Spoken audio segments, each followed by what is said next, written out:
Nandito na naman tayo sa panibagong world.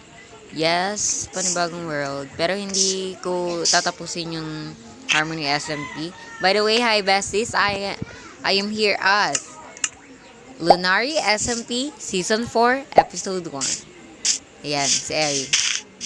Hi, Eri. Kuha lang tayo ng kahoy dito. Pagkatapos natin kumuha ng kahoy kanina is nag-craft lang ako ng pickaxe. Yes, and kukuha lang tayo ngayon ng stone. Yes, kukuha lang ng stone, diba? So, yan, mag-picture muna kami dito ni Eri, ni Bobong, and ni Arjan. Yes, picture lang kami dito. Sila nga pala yung magiging ka-team natin this season, guys, sa Lunari SMP. So, yan guys, pagkatapos namin mag-picture and kumuha na uli ako ng mga stones. Balik sa pagkuha ng stones. Medyo dinamihan ko na para may panggawa na tayo ng tools and furnace. And pagkatapos, kumuha lang ako ng dirt. Kasi tatakpan natin yon kasi parang ang pangit naman if may mga dirt dito. Eh, lalagyan pa naman to ng shops. And then, gumawa na ako ng tools. Gumawa na ako ng mga tools natin para may panggamit na tayo pagka magta-travel tayo. And then, kinuha ko na uli yung crafting table. And kumuha na ako ng mga puno. So, yan guys. Pagkatapos natin kumuha ng mga wood, nag-travel na tayo. Kumuha tayo ng mga pagkain dyan. Kaya nakikita nyo, kumuha tayo ng mga pagkain para sa ating paglalakbay. Para makakuha tayo ng mga resources. Para makatulong tayo sa ating team. And then, nakakita tayo ng cave. And naglalakbay-lakbay lang tayo para makakita pa ng resources. Yan na nga. And then yan, nakakita lang tayo dito ng ganito. Hindi ko alam kung anong tawag dito. Palagi ako nakakita na to. And titingnan natin chest. Yan, wala. Kulelet lang. May nakadaan na dito. Kalayo-layo na to. Apakabatak talaga ng mga tiga-Lunari. Kaya, hindi tayo makasabay. Nandito nga pala tayo sa napakagandang flower biome. Lakbay lang ulit para makakita ng mga resources. And then nakakita tayo dito ng taiga biome, yung mga may spruce. Yes, kaya nag-bridge tayo para mapunta dun. Kasi nga sobrang taas, kung makikita nyo naman guys, sobrang taas ng paligid natin. Kaya nag-bridge ako and tingnan nyo nakaupo, kaya sobrang bagal natin.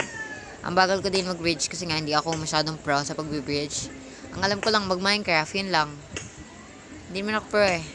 And then yan, nakita natin yung favorite food natin, which is yung cherry. Yan, favorite natin yan talaga. Take note nyo yan, para pagka nakikita nyo ako sa server, ganun, or makalaro nyo man ako, may alam na kayo, re-regalo nyo sa akin, which is yung cherry. So yan, naglakbay lang uli ako. Kasi nga, sobrang layo talaga ng lalakbay natin para makakita lang ng mga resources. Like, sobrang desperate ko na talaga makakita ng mga resources, makapagpalakas agad. Kasi nga, sobrang ang competitive ng mga players dito sa server, sa Lunari. Sobrang ang pro nila, kaya nakikipagsabayan tayo. And then dito sa recording natin, and may nakita akong ganito. Yan, ganyan. Hindi ko alam kung sino gumawa niyan. And nandito tayo sa Savannah Biome. And nag-travel lang uli ako. Bakit kaya katataas ng mga land dito? Tingnan nyo guys, ang tataas. Kaya sobrang takot na takot ako dyan. Kinakabahan ako. Habang naglalakbay. And then yan, nakakita tayo dito ng parang mga stone. Yung maraming stone. Tapos nakakita tayo dito ng iron. And then, ang pasabog dyan guys, malalaman nyo mamaya kung ano yung pasabog dyan. And then, titingnan ko dyan kung ilan yung nakuha ko. Tingnan nyo yung reaction ko dyan. Kung nakita ko yung ilan nakuha ko. O, diba nabaliw. Ayan, nabaliw na ako dyan. 10 iron pa lang yun. Hello! Ayan, may iron ulit dito. Kaya kinuha ko na yan.